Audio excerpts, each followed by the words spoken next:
Today we're talking about the atmosphere. Some of this we will have gone over in class, and some of this might be new.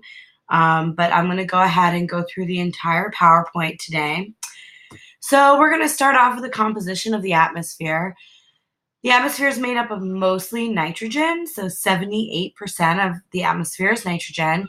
Only 21% is oxygen, and so the air we breathe is actually mostly nitrogen. And all the other gases make up only 1% of the atmosphere. This is actually really impressive because if you look at the other gases, we have carbon dioxide, methane, nitrous oxide. These three gases are our greenhouse gases, which I'm sure you've heard so much about. And we will talk about more in much more detail.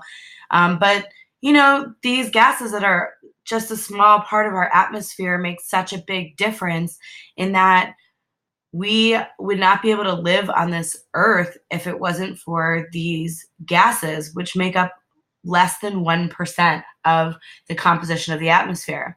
Another thing that we're going to be talking about, or another gas, is ozone. And so we're going to be talking about ozone in the different layers of the atmosphere, but also a very small component with a very big impact on the earth. The other gas that we would want to talk about is water vapor. And so depending on the humidity, it varies how much water vapor is actually in the atmosphere at the time. And so, we will talk about that a lot more as well. So there are 4 layers of the atmosphere. They're defined by the trend of the temperature. So as we increase altitude, temperature decreases in this first part of the atmosphere called the troposphere. This is where all the weather occurs and where we live. So the troposphere is definitely a layer that we're very much interested in. The next layer up is called the stratosphere, and this is where the temperature trend actually flips. So temperature is increasing with altitude, and the reason why is because this is where the ozone is, and or the ozone layer is. And so in this ozone layer, there's such a concentration of ozone that it is absorbing the sun's UV radiation and is actually increasing its temperature. The next 2 layers are the mesosphere. And so the mesosphere decreases with altitude. And lastly is the thermosphere. And so ultimately on the outside of the thermosphere, the molecules are so spaced out, and ultimately they are converted into ions. So they're no longer together as molecules, they're actually just straight ions. And we get this play of light from the sun on these ions called the northern lights in the northern hemisphere, so the aurora borealis. And in the southern hemisphere, we have the aurora australis. And so obviously they're very beautiful and a natural phenomenon. And that brings us into our first layer, the troposphere. We're going to stay here for a while. And so it's important to understand the difference between weather and climate. So weather is more of a day-to-day thing. Is it sunny out? Is it raining? What does it look like? And so here are some icons from the weather app, right? And so weather is caused by the movement of the transfer of heat energy, and we're going to be talking about how heat can move, but it's resulting from the unequal heating of the Earth's surface by the sun. And so when we talk about weather, we're considering its temperature, the air pressure, how humid it is outside, if it's precipitating or not, whether it's snow or rain, how much sunshine is available that day, wind speed. And so these are the things that we concern ourselves day to day. Whereas climate is the total of all the weather occurring over periods of years. So what are the trends that are happening throughout the year? And so down here is Stanford's climatogram here. And so you can see that the bars are precipitation, where the lines are actually temperature. And so we can see on average how much precipitation and how hot or cold it gets throughout the year. And so this is a collection of data throughout the entire year or many years and then put together.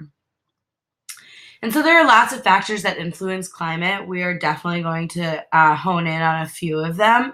But here's a list of a bunch of things that influence climate, only to name a few. There's lots of things that can actually influence climate.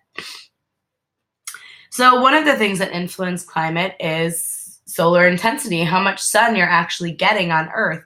And so depending on where you are on Earth, the warming is going to be different.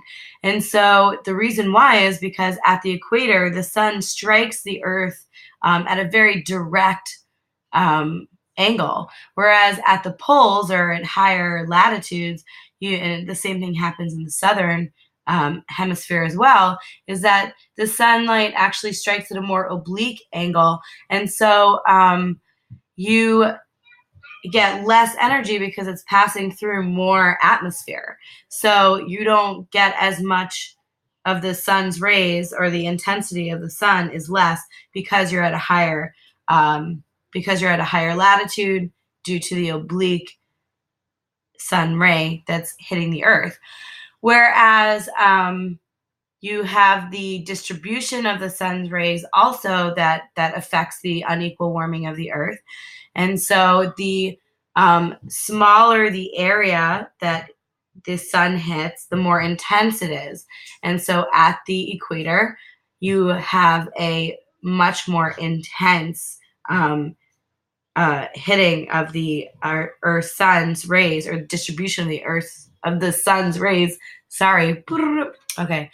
You have a very intense area of the sun's rays, whereas at higher latitudes, you have a more dispersed distribution of the sun's rays. And finally, you also have albedo. So up in the poles, you have ice and snow, where the albedo is higher, right? Because lighter surfaces reflect more light than darker surfaces. And so you have more sun being reflected as opposed to being absorbed. So if you look at an area with darker surfaces, like the tropics, or a city, let's say, that sunlight is actually absorbing more, and so the Earth is holding on to it more. So there's definitely an unequal thing happening there. So there's a little video you can find in our shared Google Drive about why the seasons actually happen. But just briefly, I'll explain that seasons are happening because of the tilt of the Earth. And so it's not about how far away we are from the sun, but it's actually the sun's rays are hitting more directly in the summer when we're tilted towards the sun, as opposed to the winter when we're facing away from the sun. And so that tilt of the Earth and the direction in which it's leaning towards or away from the sun is what's causing our seasons.